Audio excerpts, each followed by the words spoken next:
exatamente o seguinte: a, aquele, aquele processo que você criou de homenagem às mulheres, né? Mulheres fortes, mulheres líderes, como é que surgiu a ideia para você de fazer essa homenagem? Eu senti assim uma grande sensibilidade sua por parte de reconhecer nessa mulher esse aspecto, diria até para você que divino, porque ela gesta, ela que cria, ela que cuida, ela que educa, ela que é a forte do casal. Não é o homem que é forte, forte é a mulher que suporta todas as dores do parto e mais outras dores que virão depois. Você fez isso pensando que sua mãe passou ou foi mais além disso? Pois é, Dirceu, é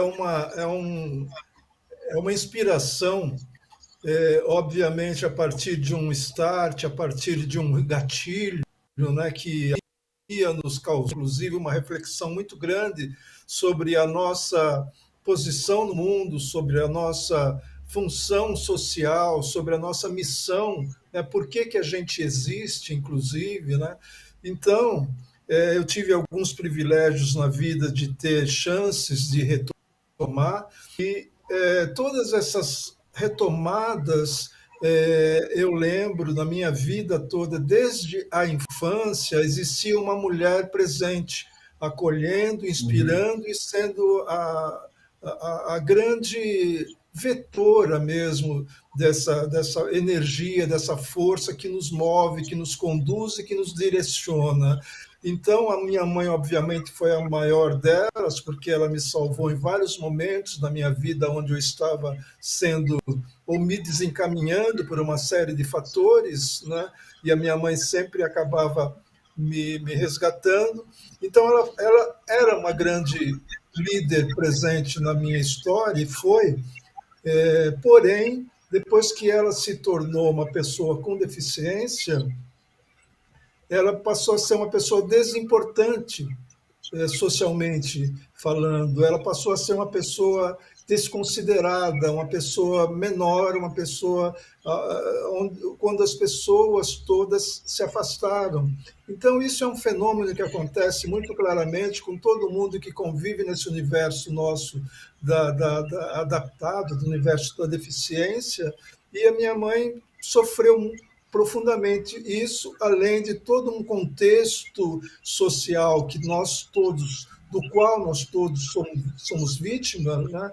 Que é um conceito de educação machista, de educação patriarcal, onde o homem domina, manda e determina. E isso daí eu senti na pele a vida toda, né?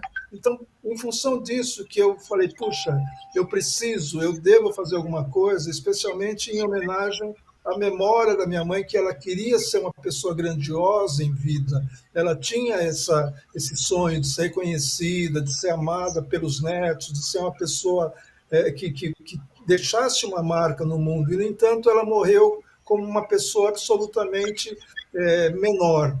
E isso daí foi muito injusto para a vida dela. Ela passou 13 anos cadeirante e eu assisti o dia a dia desse sofrimento profundo, sem poder fazer muita coisa. Né? Então, em função disso que eu penso, e como eu convivo nesse universo há 23 anos, pelo menos, 24, a partir de quando ela ficou com deficiência, com meu filho autista, com mães dos meus alunos com deficiências. Então, eu convivo com uma mulher, sobretudo, de uma forma muito diária, e eu conheço de dentro, até por ser casado há 27 anos com uma mãe de uma pessoa com deficiência, o que significa o dia a dia, ou as noites, sobretudo as madrugadas de uma mulher forte, mas que vive num sofrimento muito grande da incerteza do que será o dia de amanhã, o futuro dos seus filhos e dela própria. Então, é mais ou menos essa função, assim, de dar um reconhecimento, um agradecimento, e que sirva de autoestima como exemplo para outras mulheres igualmente fortes, e todas elas têm assim, uma presença e uma função extremamente importante na nossa sociedade. embora sem reconhecimento devido. Então, é muito em função dessa realidade. Certo. E, Guto, aí você falando dessa forma, a gente lembra que a mãe, a letra M tem muito significado. Tem de mãe, tem de Maria, tem de Moriá, tem de mar, tem representando a própria criação, né, da mãe. E você falou dessa homenagem feita à sua mãe, e eu também fico lembrando assim, porque eu não a tive. Né? Como eu não tive, acho que o meu sentido maior ainda de reconhecimento passa por um processo em que você ter convivido é uma coisa, você não ter convivido é uma outra experiência. Convivi, claro, acho que uma semana, 2 semanas só. A minha mãe veio a falecer. Então teve um processo de doação e vai e volta, um pouco parecido com as coisas que aconteceram com o nosso amigo Abias lá de Angola, dele foi mais extremado ainda. Então lembrar dessa mulher que é realmente assim, a mensagem que ela passava para mim, em vida intrauterina, eu carreguei ao longo da minha vida toda. O tempo que eu vivi no útero, 9 meses, fica gravado todo o amor, o carinho que ela sentia. E isso me moveu. Tanto é que um dia eu escrevi um livro chamado Amoterapia, e nem desconfiava muito que eu estava fazendo uma homenagem à minha própria mãe. Né? E eu queria dizer para você também que essa página que você criou no Facebook ficou muito legal, porque ficou uma página individualizada para cada uma delas. É uma homenagem a essas mulheres, mas a todas as mulheres do mundo inteiro, né? Porque são as geradoras. E mais do que isso, são as que dão a herança, através inclusive do DNA mitocondrial, né? Que a Claro. mãe passa para o filho. Então, realmente, assim, é claro, a gente enaltece a mãe por, por gerar, por ser a geradora, né? Mas também não podemos esquecer que o homem é que dá o sêmen para que as coisas aconteçam. Mas acontecer dentro dela é diferente. Nós nunca vamos saber o que metabolismo que passa. Você, por mais que você tente entender o processo que a sua mãe passou no teu nascimento, a gente vai ficar longe, longe de entender isso. Então, realmente, essas mulheres que eu vi lá, que tem muitas que são mães, que são batalhadoras, que estão na liderança, têm filhos autistas, filhos com síndrome de Down, uma série de coisas. Então, não escapou, por sua parte, nenhuma dessas pessoas que deveriam ser homenageadas. Então, aí, Guto, o que você pretende com relação? Você pretende ampliar essas homenagens, não ampliar em nível de conteúdo, de ampliar em termos de expansão, em termos de divulgação? Como é que você vê isso? É uma ampliação infinita, Dirceu, porque a gente o tempo inteiro percebe, né, que as mulheres, por mais simples que sejam, né, elas são influenciadoras imensamente na vida do seu meio, não é? Então, se a gente pensar bem, a gente teve a mãe como a célula máter, obviamente, mas depois vem a professora, né? Depois vem a namorada, depois vem a mulher, vem todas as mulheres que dominam, na verdade, a educação do homem.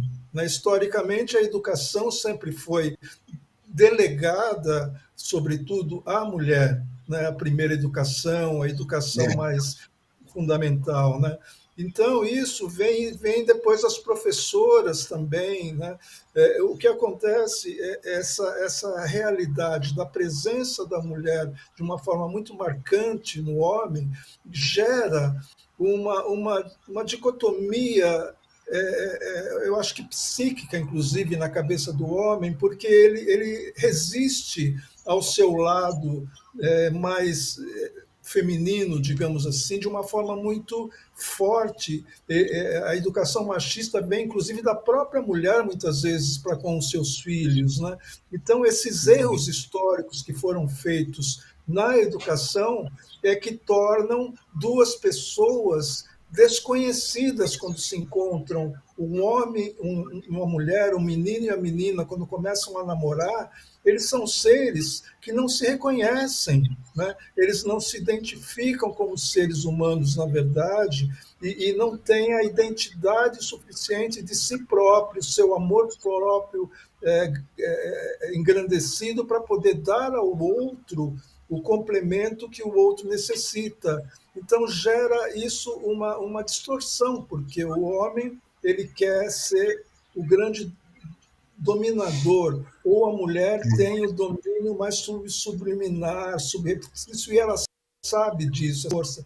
Então é uma disputa que é desigual, e quem sai perdendo geralmente é o homem, né? O homem fica muito mais infeliz, né? Só que a Isso. mulher fica muito mais abandonada também, por ser a mais frágil, fisicamente, digamos assim, Uhum. emocionalmente, talvez. Então, as mulheres elas vão absorvendo as suas dores, elas vão vivendo as suas dores silenciosamente, como eu vi, assisti a minha mãe durante a vida toda ser humilhada, ser o assédio moral, digamos assim, né? Que antigamente era natural, a gente não via isso como uma coisa É, nociva, é. menos como crime, Passava né, Dirceu? desapercebido, né?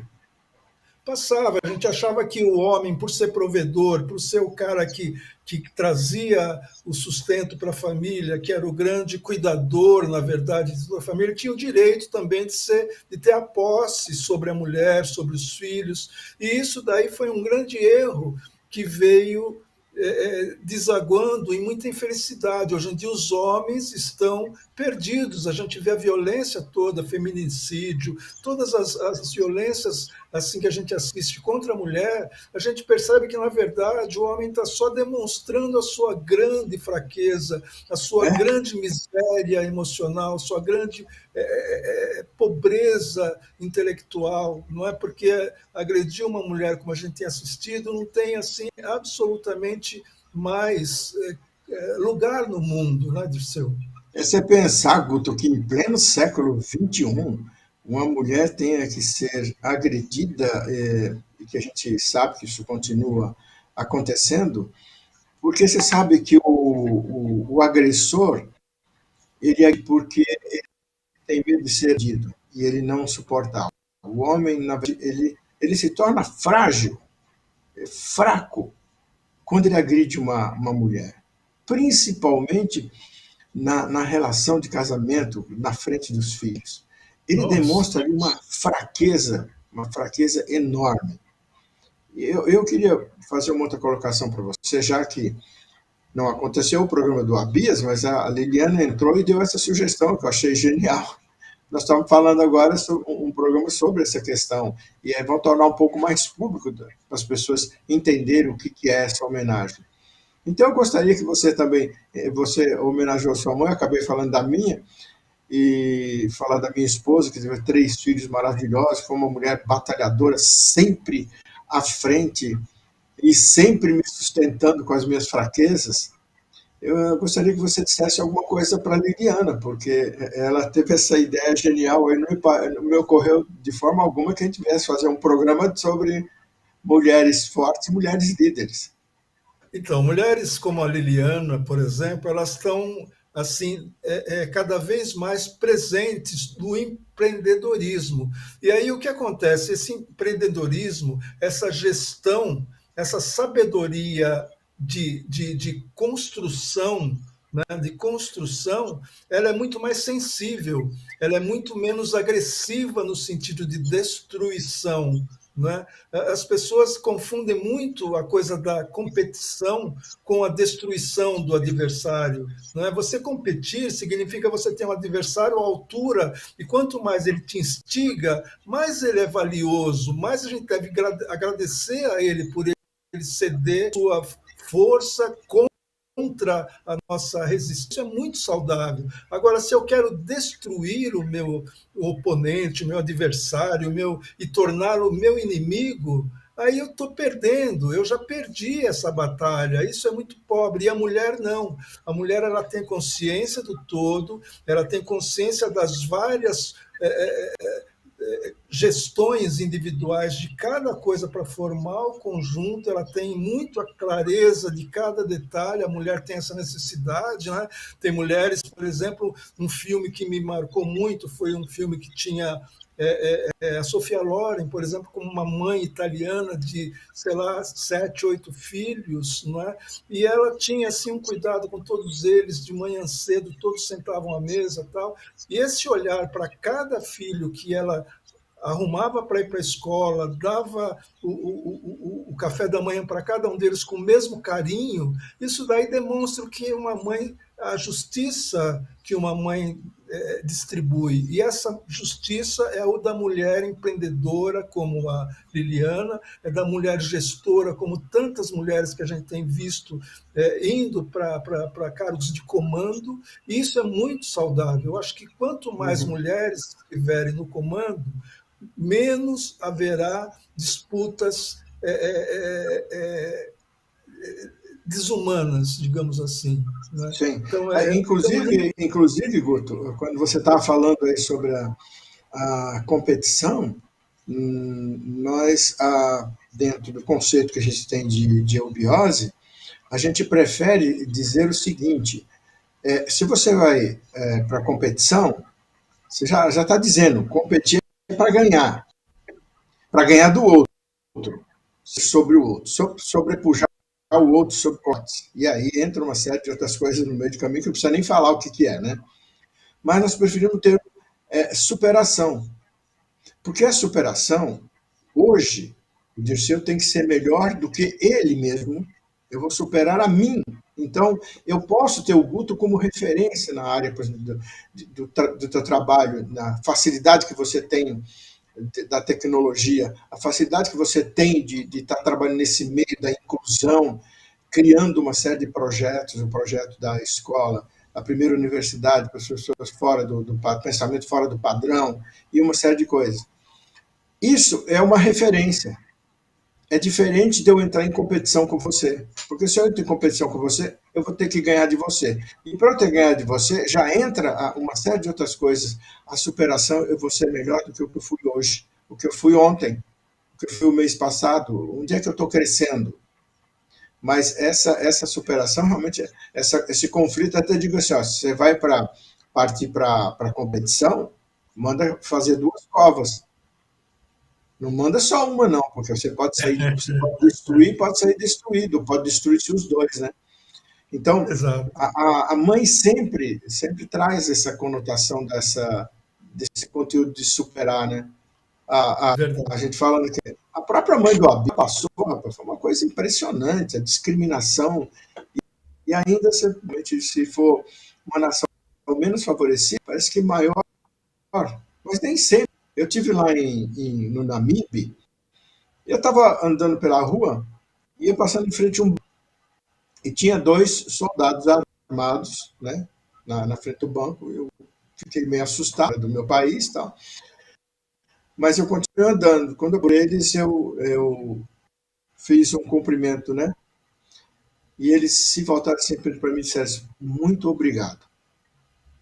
Eu ouvi muito obrigado lá no Namib, que eu falei assim, caramba, eu vou levar muito obrigado, que eu já sabia fazer isso, eu vou falar de novo.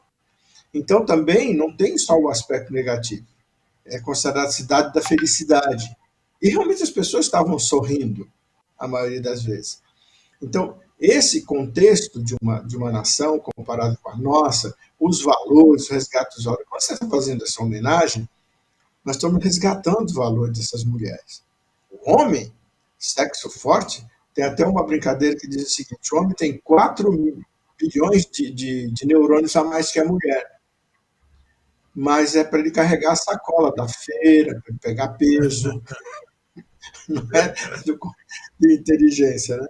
Mas você, pensando nisso, que outro tipo mais de forma que a gente poderia se organizar, até talvez do próprio programa Missão Educar, levar mais essa questão da valorização da mulher? levantar essa bandeira um pouco mais à frente. Ou, de repente, num outro momento, a gente convida 3, 4 mulheres daquela para estar no programa e outras que vão mandar um vídeo. Convidamos a Liliana para participar do programa. E aí a gente tira uma forma de repente, colocar mais à frente. Hoje surgiu essa ideia inesperada aí, mas a gente pode pensar nisso também, não é? Não tenha dúvida, e assim, e esse comando, ele parte delas, é orgânico, né? Então não há interesse nenhum em ser protagonista em nada que diga respeito à mulher, não é? Foi só uma ideia de juntar. Então a grande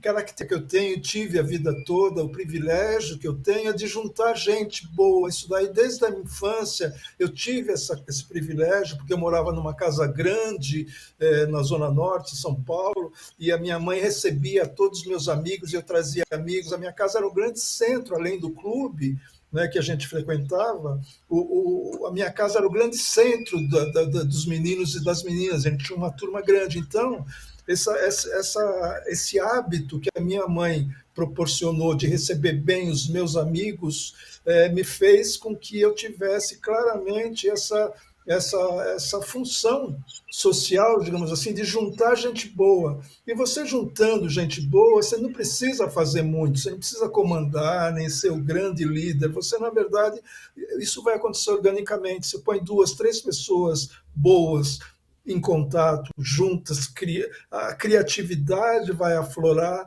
e isso organicamente vai acontecer um ajeitamento ali, né? Uma condição de divisão de tarefas, divisão de comando. Então, há uma coisa ali que acontece de uma forma muito saudável. Então, se juntando esses grupos todos que nós temos feito, né, de líderes mundiais, de grandes educadores, de grandes mulheres, automaticamente essas pessoas entram em contato com as outras, não é?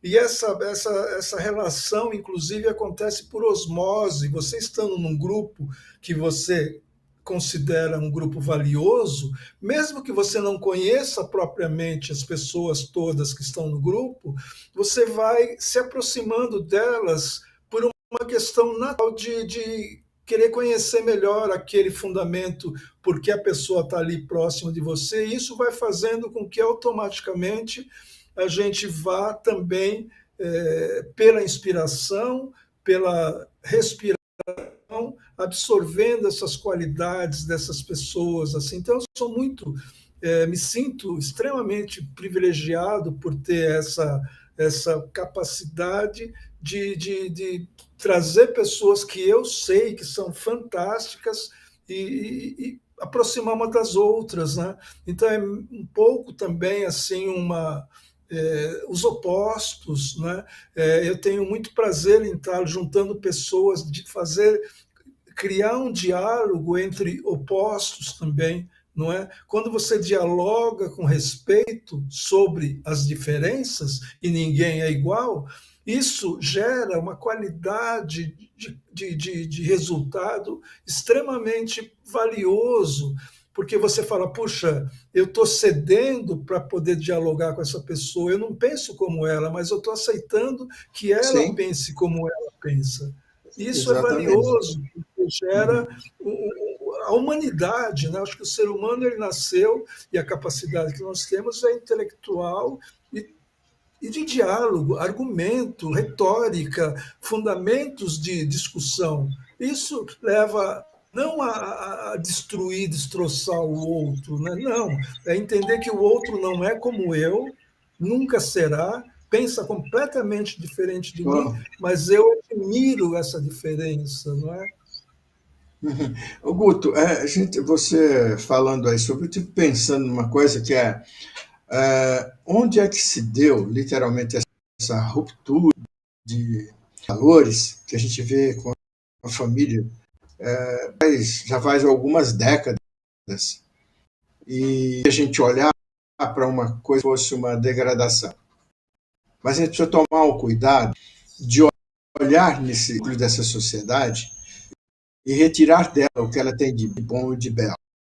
Como as mulheres, as quais você vem homenageando tematicamente, e ampliando, sei lá, vamos falar todas as mulheres do mundo, as mulheres do Brasil, as mulheres de São Paulo, as mulheres do município de São Paulo, as mulheres do bairro, as mulheres da rua, até chegar aquela mulher que na verdade é isso, e que se vai pensar nessa homenagem. Então, em algum momento, se deu de valores. Embora o professor de Souza, ele costuma dizer que nós estamos de um ciclo apodrecido e gasto. E nesse meio a gente tem que tomar um cuidado grande para a gente não cair no comum, que é, isso é normal, virou normalidade, isso é comum acontecer. Não, não é comum. Você precisa a possibilidade de olhar diferente. O olhar diferente nosso é enxergar nesse meio, trair o bem e o bom, para mostrar que existe no seio dessa sociedade coisas acontecendo. Se olhar para ela, vão achar que acabou, não serve para mais nada. Não, tem muita gente boa nesse meio. E a mulher, como é a cultura base, é a seiva que alimenta a planta, ela que acolhe, aquela que dá sombra, aquela que dá o fruto, realmente que nunca é acertado a gente está enaltecendo essa mulher. Porque ela foi confundida agora, mais recentemente, como se ela quisesse tomar o lugar dos homens. Não, não é isso, homem. A mulher ocupar esses espaços para mostrar para nós, homens, que elas têm competências. E essas competências não têm nada a ver com o sexo. A inteligência não está no sexo, a inteligência está em todos os seres humanos. Não importa qualquer que seja, a inteligência está ali. E com isso, ela ocupou vários lugares. Tá certo que se de alguma forma ela acabaram absorvendo o modelo machista das empresas, de modo geral, acabaram sim, porque ninguém é perfeito, ninguém consegue, mas talvez ela esteja dando o pulo do gato. Eu deixo eles pensarem que eu fui absorvido pelo sistema e gradativamente essas mulheres vão fazer a transformação, porque a tônica é feminina e continua sendo feminina, para um resgate, não o machismo, não o feminismo, mas a integração, como você falou aí, da harmonização entre os dois opostos. É isso que eu vejo. Agora, onde você acha que essa ruptura de inversão de valores você localiza na nossa sociedade? Como que se deu essa ruptura? Porque uma inversão de valores, né? Exato, exato. Por isso que eu acho importantíssimo a gente estar resgatando a nossa conversa sobre a África, sobre os primórdios, inclusive, está trazendo essa discussão muito gostosa através do professor Abias, através de João Luiz, através de toda essa nossa história antropológica mesmo, né? O homem ele tem essa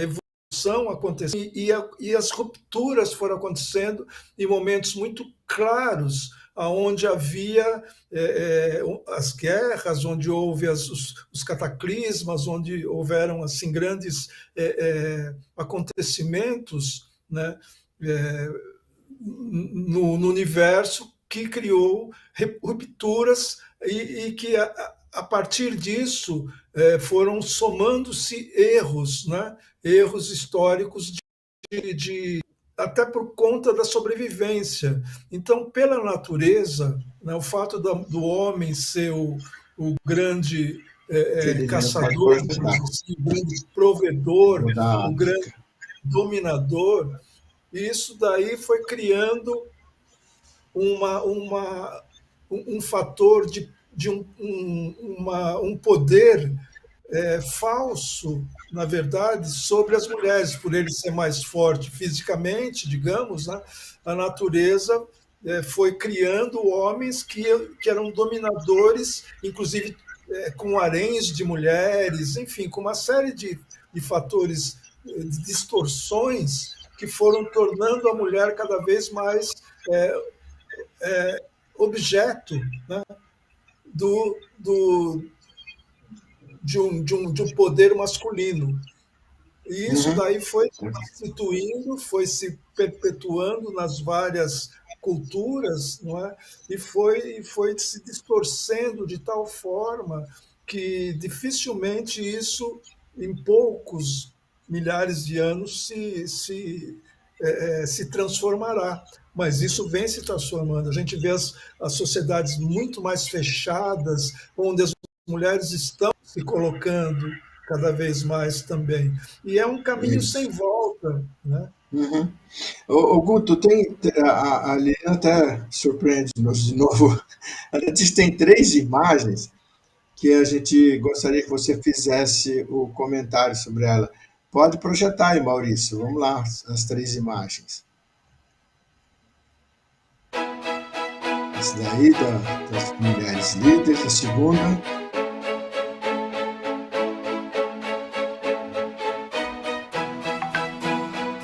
Você chama de mulheres líderes e as mulheres fortes, todas aquelas que se desenvolveram na sua profissão, não importa qual seja o aspecto, né?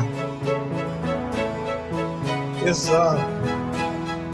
É simbólico mesmo. Eu acho que toda mulher é forte e Essa é a toda sua mãe, mulher. né? Essa é minha mãe. É minha mãe. Isso. Aí ela tinha 18 anos. Eu nasci aos 19. Nossa.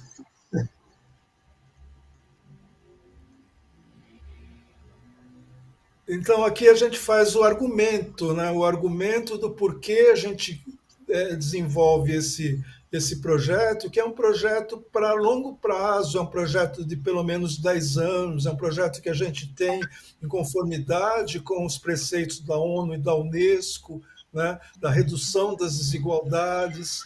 Então a gente tem muito a nossa guia e o nosso trabalho é muito guiado por esses fatores humanistas, né? Então, a gente tem um trabalho que, em 10 anos, faremos um trabalho forte de desenvolvimento humano, reabilitação, inovação, ciência, tecnologia assistiva. Então, a Uhum. preocupação que nós temos, as pessoas mais felizes. Então, as pessoas como nós, idosos, como meus filhos, como meu filho, especialmente autista, como pessoas, mulheres e todas as que sofrem as discriminações de raça, credo, gênero, enfim, todas essas pessoas frágeis, elas não sobreviverão num mundo selvagemente competitivo. Elas não sobreviverão. E agora, depois da pandemia, vai surgir, inclusive, uma força muito grande de retomada que pode se tornar selvagem, porque todo mundo ficou de uma forma contida e os que têm muito capital, os que têm muita energia que foi contida pela pandemia, de repente eles saem de uma forma Ai, absolutamente verdadeiro rolo compressor. um rolo Sai compressor. E quem verdadeiro vai rolo compressor. Então, exatamente para Guto, retomar um progresso falso inclusive, mundial que não existia, que deixou de, né, que teve um. E quem vai sofrer mais com isso? É o meu filho com deficiência, sou eu como idoso, é a minha mulher como mulher, só pelo fato de ser mulher ela já vai ser menosprezada, diminuída. Então, tudo isso, na verdade, é um trabalho até, de certa forma, egoísta, para que a gente se junte, os mais frágeis, os mais injustiçados, para que a gente tem um poder de voz que nos iguale, pelo menos no respeito. A gente não quer destruir as coisas que são que dominam, digamos assim. Não é essa a função, não é um trabalho revolucionário de destruição. inclusive, Guto, você falando aí, eu fiquei pensando aqui numa coisa, me surgiu uma ideia que é mais ou menos a seguinte: aquelas mulheres que estão ali sendo homenageadas, elas não passaram por nenhum concurso mirabolante para ficar disputando aquela guerra, mas elas são mulheres. Não importa qual a procedência dessa econômica, qual a formação dela, é mulher. E ali você deu essa conotação, realmente que ficou diferenciada. E mais do que isso, pensando na ampliação desse teu projeto, a gente vê que a possibilidade do resgate da ancestralidade. O que é isso? é, por exemplo, aí lá para frente o neto da Liliana, que ela já tem um netinho aí que é um guerreiro mesmo, um Arthurzinho, um guerreiro que venceu tudo quanto é batalha na vida, com 3 anos de idade, ele vai poder contar para os filhos da avó. Então, a ancestralidade é assim: você está contando a história da sua mãe, a ancestralidade. E o dos avós, nós perdemos muito isso na sociedade moderna, em que os não sabe nada dos avós. Os pais não contam. E quando contam, contam as tragédias, contam o que aprendeu. Isso é o resgate da ancestralidade. Uai, se aconteceu coisa ruim, também pode se saber, porque a gente não vive só das coisas do bem, do bom e do belo. No nosso dia aparecem as coisas do feio, do mal e do ruim. E nós temos que aprender a lidar com ela, com a polaridade. Com o ruim, eu extraio uma aprendizagem. E aí, nesse sentido, realmente nós começamos a retomar a questão da ancestralidade. Porque, no mínimo, aquela mulher, que a gente pode ampliar depois uma hora, a gente pode trocar uma ideia relativa a isso, como é que pode colocar naquela página a ancestralidade dela? De repente, não sabe, os meus filhos, eu sempre falei para eles do avô, eu conheci, que eu sempre contei, então eles não conheceram o avô, mas conhecem pela ancestralidade. E nesse sentido, você está dando a possibilidade de mais tarde alguém contar aquela história e falar: é a minha avó, era a minha mãe. Perfeito, Dirceu, perfeito, excelente. Até porque você vê que, por exemplo, judaísmo, outras religiões e outras culturas, né, eles valorizam, eles criam a continuidade através da mãe, não é? Né? Então você, a sua mãe é que importa e é verdade, né? Porque o pai, teoricamente, né, ele deu o sêmen, mas não necessariamente pode ser outro pai. Agora, a mãe só vai ser realmente. Então, para ver a ancestralidade com certeza, com garantia, né, você vai buscando as mães, né? E o Guto, pensando nisso daí, você vai buscando através da mãe o desenvolvimento, a criação, todo esse processo desde do nascimento até a vida adulta. Lembra assim, filho não tem idade. Eu lembro de uma amiga minha que ela morreu com 106 anos de idade. E ela falava assim: o filhinho dela tinha 85. Então, parece que é um amor que é. Quando o pessoal fala assim, o que é o amor incondicional? É esse da Exatamente. mãe que mal o filho se sentiu desconfortável à noite, quando bebezinho principalmente, e a mãe acorda. Ela acorda antes do filho acordar. Ela percebe antes. Daí a gente fala do desenvolvimento da intuição, eu falo que as mulheres receberam do Criador uma dose mais potente do que o homem. O homem ficou muito pequenininho ali porque ele não desenvolveu. E a mulher precisava disso, porque ela tem que cuidar da prole. E a prole delas, de repente, sai, vai para fora, vai para distante. Então, realmente, dessa forma, realmente dá para entender o que acontece aí nesse permeio desse caminho, né? A vigília, Dirceu, os próprios animais muito mais, as fêmeas são muito ligadas com tudo.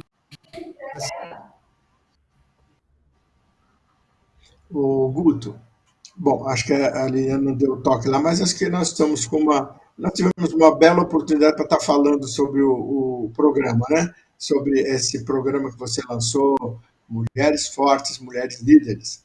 Então, agora, como a gente vai estar terminando esse inesperado programa do dia de hoje, que foi muito, muito salutar, muito significativo, agradeço a Liliana por essa oportunidade, por essa dica.